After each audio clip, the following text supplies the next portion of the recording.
Sharma bulletin में सबसे पहले बात करेंगे निसर्ग तूफान की। मानसून का आगाज हो चुका है, लेकिन इस बार मानसून अकेला नहीं आया, वो अपने साथ समुद्री तूफान भी लाया है।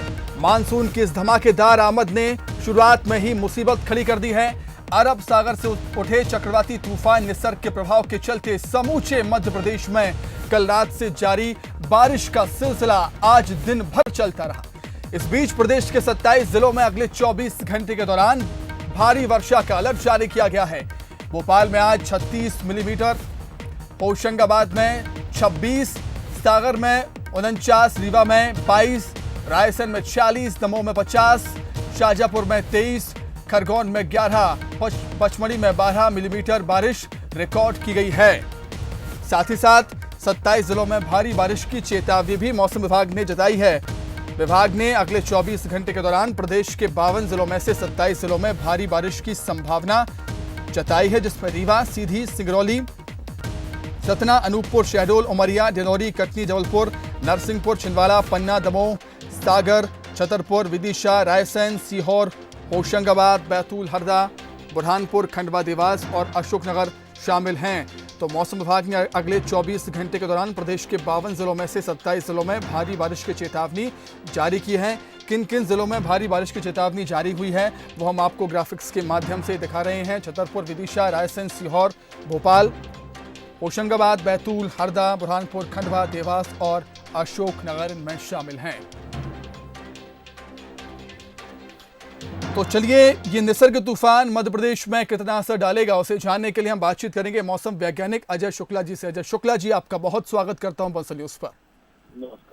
अजय जी, निसर्ग तूफान के बारे में जानना चाहूंगा मैं आपसे कि मध्य प्रदेश में ये कितना असर डालेगा, कितना प्रभावी है, ये कितना ताकतवर है, कितना असर डालेगा, कब तक और असर डालेगा मध्य प्रदेश में ये निसर्ग तूफान? देखिए, ये निसर्ग तूफान हाल फिलहाल अब कमजोर होकर लो प्रेशर एरिया, कम दबाव के क्षेत्र में बदल गया है जी, और इसके और आगे चलकर वो कमजोर होने की संभावना है। हाल फिलहाल ये पूर्वी मध्य प्रदेश, जबलपुर संभाग के आसपास है, जिसके कारण जो है रीवा, सागर, शहडोल और जबलपुर संभाग जो है विशेष रूप से प्रभावित रहेंगे। और आज थोड़ी बहुत वर्षा भोपाल संभाग में होगी, लेकिन कल से जो है भोपाल संभाग में भी वर्षा की गतिविधि कम हो जाएगी। आगे जो है रीवा और सागर और शहडोल संभाग में ज्यादा वर्षा की संभावना है, कहीं कहीं भारी वर्षा भी होगी। जी अजय जी, आपका बहुत शुक्रिया तमाम बातचीत के लिए, हमारे साथ जुड़ने के लिए। तो ये थे मौसम वैज्ञानिक अजय शुक्ला जी, जो बता रहे हैं कि अब ये तूफान कमजोर होने लगा है और इसका असर भी अब कम होगा। धीरे धीरे जिन जिलों में बारिश हो रही है वो भी अब धीरे धीरे कम होगी। लेकिन राजधानी भोपाल की बात करें तो यहाँ पर कल रात से ही झमाझम बारिश का दौर अभी भी जारी है और कई हिस्सों में बारिश अभी भी हो रही है। तो प्रदेश में क्या कुछ हालात हैं इस तूफान को लेकर, उसे जानने के लिए हम सीधे रुख करेंगे हमारे संवाददाता आकर्ष शर्मा का। आकर्ष, महाराष्ट्र में इस तूफान ने काफ़ी तबाही मचाई, हमने देखा था किस तरीके की तस्वीरें महाराष्ट्र से निकलकर सामने आई हैं। मध्य प्रदेश में भी ये तूफान असर दिखा रहा है। हमने देखा है राजधानी भोपाल में कल रात से बारिश हो रही है और प्रदेश के अलग अलग जिलों में भी बारिश हो रही है, जो किसानों के लिए बड़ी चिंता खड़ी कर रही है। वैसे क्या कुछ हालात है पूरे प्रदेश में निसर्ग तूफान को लेकर? सुमित, सबसे पहले मैं बताना चाहूँगा जिस तरीके से अरब सागर से जो निसर्ग तूफान उठा उसके बाद उसने सबसे पहले महाराष्ट्र में तबाही मचाई। उसके बाद हालांकि वो कमज़ोर हो गया, जिस तरीके से आगे बढ़ रहा है उससे जो आगामी 48 घंटे हैं वो मध्य प्रदेश के लिए चिंताजनक हैं। हालांकि कुछ जिलों में जो है बारिश कल से थम जाएगी, ऐसा मौसम विभाग अंदेशा जता रहा है, लेकिन पूरे मध्य प्रदेश में ये जो तूफान का असर है वो आगामी 48 घंटे तक देखने को मिलेगा।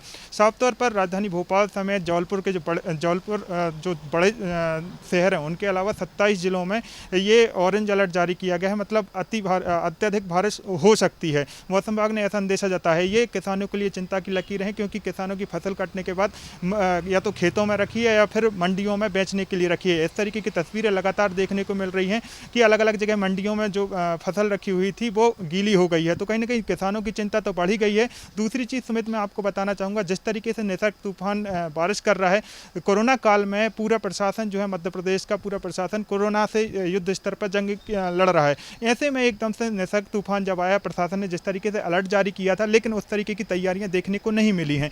तो क्या, और दूसरी बात की जाए राजधानी भोपाल समेत अन्य जिलों की भी बात की जाए तो नालों की साफ सफाई की बात हो या पेड़ों की छटाई की कार्य हो, इस तरीके के नहीं की गए जो पिछले सालों अमूमन इस समय पर देखने को मिलते थे। यही कारण है कि यदि जो निसर्ग तूफान जो जिस तरीके से मध्य प्रदेश में इफेक्ट कर रहा है, तो चिंताजनक बात है कि आने वाले समय में यहाँ पर जल भराव की स्थिति हो सकती है, पेड़ गिर सकते हैं, आकाशीय बिजली गिर सकती है। तो कहीं ना कहीं किसानों के साथ आम लोगों पर भी इसका असर देखने को मिलेगा। जिस तरीके 27 जिले में आगामी 24 घंटों के लिए अलर्ट जारी किया गया है। बाकी जो तूफान, हालांकि निसर्ग तूफान जो है वो कमजोर होने लगा है, लेकिन उसका पूरा इफेक्ट कम होने में 48 घंटे का समय है। 48 घंटे से कुछ आगे भी बढ़ सकता है, लेकिन 48 घंटे मौसम विभाग का यही कहना है कि मध्य प्रदेश में चिंताजनक है।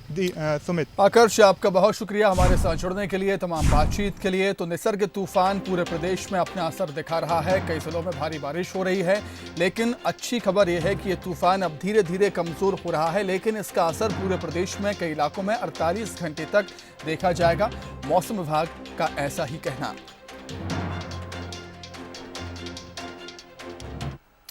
निसर्ग तूफान का असर पूरे प्रदेश में दिखाई दे रहा है और इस बारिश ने गेहूं खरीदी को लेकर किए जा रहे दावों की पोल खोल कर रख दी।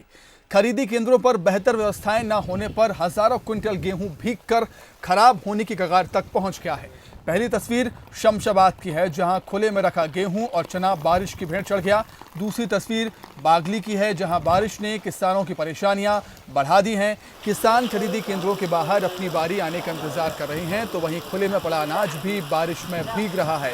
तीसरी तस्वीर सीहोर की है, बारिश में भीग रहे अनाज को अब सुरक्षित रखने की कवायद यहां पर हो रही है, लेकिन हमाल सोशल डिस्टेंसिंग के नियमों की धज्जियां उड़ाते हुए सीहोर में नजर भी आए हैं। लेकिन क्या करें, मजबूर हैं सब, किसान मजबूर है। आप देख सकते हैं तस्वीरों में कमोवेश हर जगह ऐसे ही हालात।